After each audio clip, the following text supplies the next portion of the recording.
Erev Tov Rabotai, we're continuing with our Mishna Yomi Masechet Kilayim.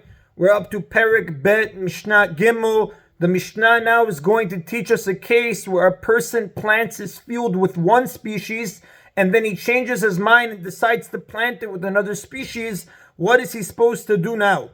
Haitas Sadeu Zirua Hitim. If his field was planted with wheat, Venimlach Lizar'ah Seorim, and he changed his mind and he decided to plant it with barley, Yabtin lah ad shetatliyah. The Mishnah uses a very interesting language. It says you have to wait for the seeds to become wormy. Tatliyah comes from the lashon of tolat, worms, and the Mefarshim explain what does it mean. You have to wait for the seeds to become wormy. You have to wait for the seeds that are in it to grow roots, because when seeds begin to send out roots, the roots are very thin and they look like worms. If you would look at the pictures that are given in the Mishnayot, in the Sefer Mishnah Bira, you'll see that it has a seed and has like little worm-like legs coming out of it. Then the Mishnah says, V'yofech, and then you turn over the soil by plowing it, which destroys the infant wheat plants, and afterwards you can plant the field with barley. And the Rav explains, and Mishna point out, that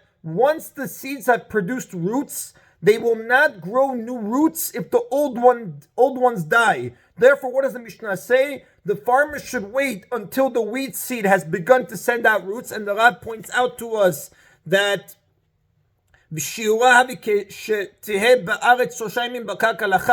3 days on moist ground, by dry ground it takes a little bit longer, but after 3 days has passed from moist ground, that's when usually the wheat seed has begun to send out its roots. Then in that case you should plow the field to kill the infant plants, which will prevent the wheat from growing together with the barley that you want to plant afterwards. If, however, the field is plowed before the seeds began to send out the roots, the seeds they're not going to be destroyed. They're just going to move from one place to another, and they will still take root with the barley plants you plant now. That will result in a field of Kilayim.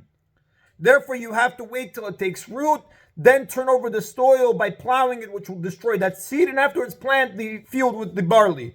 Im tzimcha, if the wheat already sprouted, meaning it broke above the ground before you decided to plant the field with barley, lo yomar ezra v'achach ofach. He cannot say, I will plant the barley and afterwards I'll turn over the soil, even though it would save him a lot of work. Rather, the Mishnah says he must turn over his soil first to destroy the wheat plants and only afterwards plant the barley. And the Mefarshim explain, what does it mean it's going to save him a lot of work? Because the Mefarshim point out, based off the Gemara Masechet Shabbat, that the custom in Eretz Yisrael was to plow the ground again after the seeds were planted, to cover the seeds with earth. So the farmer, really what he wants to do is he wants to plant the barley first and then plow the land. Why? Because in a single plowing, he's going to both destroy the wheat and cover the barley. However, the Mishnah does not allow you to do this, because once the wheat has sprouted, the farmer, even though he's not likely to forget to plow the field and destroy the wheat plants, since he could see them growing, the Mishnah still says we do not allow him to plant the barley and then plow the field, because planting the barley in a field which wheat has begun to grow gives the appearance of planting Kilayim. Therefore, the Mishnah says you have to first turn over the soil to destroy the wheat plants, and only afterwards plant the barley. Kama yeh choresh, the Mishnah says, how much must he plow? How much do you have to plow? Kitalmeh harviyah, very interesting phrase, like the furrows of the rain. Now, the Mefarshim point out that we're referring to the furrows that are commonly plowed after the first rains have fallen. And if you look in the Mefarshim, based off a Mishnayot and Masechet Tanit, it was the minhag, it was common in Eretz Yisrael to begin plowing after the first rain of the season had fallen. That was generally by after Sukkot time, because it didn't usually rain in the summer. Therefore, the Mishnah tells us that it's enough to plow like the furrows that are commonly plowed after the first rains have fallen after Sukkot time in Eretz Yisrael.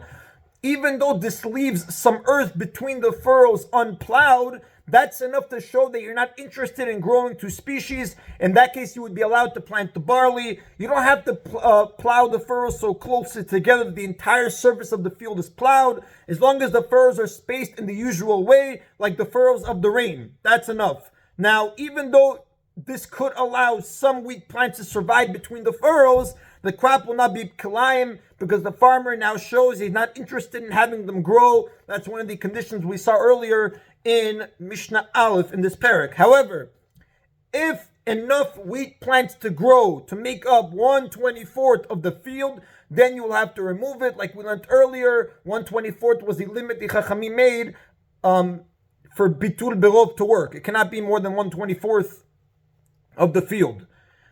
Now, the Mishnah concludes with the opinion of Abba Shaul. Abba Shaul says, Kedei shelo yishe'er rova lebet se'ah.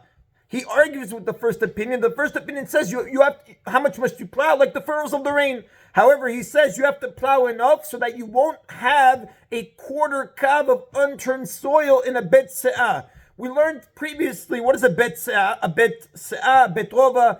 A bet rova is the amount of land that is planted with a quarter kav, 1/24 of a se'ah of seed. So according to Abba Shaul in the math, the total unplowed area must be less than 1/24 of the entire field. He's much stricter than the first Tana because the first Tana allows the farmer to plow like the furrows of the rain, even if all the unturned parts of the field are going to be more than 1/24 of the total of the field. Abba Shaul says, however, the total unturned amount has to be less than 1/24 of the field. That is the end, Rabotai, of Mishnah Gimel. Mishnah Daled now goes on a similar theme, except now it discusses a person who wants to replace his grapevines with a field of grain, or vice versa. Ziru'ah v'nimlach l'nat'ah. If a field was planted with grain or kitniyot or garden plants, and the farmer changed his mind and decided to plant it with grapevines, look how it switches lashon. It says ziru'ah, plant. It says seeded, really. V'nimlach l'nat'ah, then you decided to plant it. Now, in this case, when it says l'nat'ah, the Rav points out it's specifically referring to grapevines. Why? Because there's no isur to plant grain next to other trees, like we learned in Parak Aleph Mishnah Daled. The word lintoa is used for planting trees, which are planted one by one. The verb lizroa is used for grain, beans, and similar. Why? Because many seeds are scattered over an area at once. So again, if a field was planted with grain or kitniyot and the farmer changed his mind and decided to plant it with the grapevines, lo yomar etah v'achagach ofach. He cannot say, I'm first going to plant the grapevines and afterwards I'll turn over the soil by destroying it. Ela ofech v'achagach notea. Rather, you have to first turn over the soil to destroy the grain seeds and afterwards only plant the grapevines. And the Farshim explained, obviously, before plowing, you have to wait for the grain to take roots, like we just learned in Mishnah Gimel, which usually takes about 3 days after you put it in the ground. Now, the opposite case. Nitu'ah v'nimrach lizar'ah. If a field was planted with grapevines and now the farmer changed his mind and decided to plant it with grain, he cannot say, I first will plant the grain and afterwards I will uproot the grapevines. Rather, you have to first uproot the grapevines and afterwards plant the grain. And the way to destroy grain, the Mepharshim point out, grain can be destroyed by turning over the soil. Grapevines, however, must be uprooted to prevent further growth. Rather,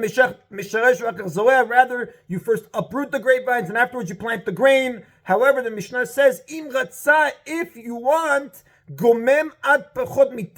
can cut off the grapevines close to a ground until less than a tefach of the vines remain above ground.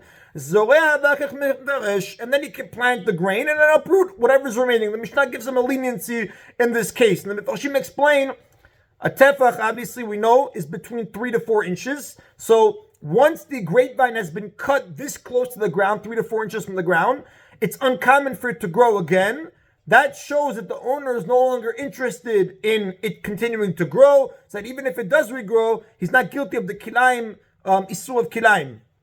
Now, the Mishnah recommended uprooting the grapevines after cutting them down to this level of less than a tefach, because it's possible that they'll start growing again. That's why the Mishnah says, if you want, you can cut it close to the ground, less than a tefach, afterwards plant the grain, and then uproot whatever remains. The Mishnah is recommending that even after you cut them down to less than a tefach, you should still uproot whatever is remaining, because it's possible that they'll start growing again. However, based on the language of the Mishnah, im ratza, the Chazon Ish points out that there's no obligation to do so unless they actually start growing again. You would be able to leave them less than the tefach. But again, the recommendation of the Mishnah is to uproot whatever is remaining after you planted the grain in the ground. That is the end of today's Mishna Yomi, Rabotai. Baruch Adonai Leolam, Amen v'Amen.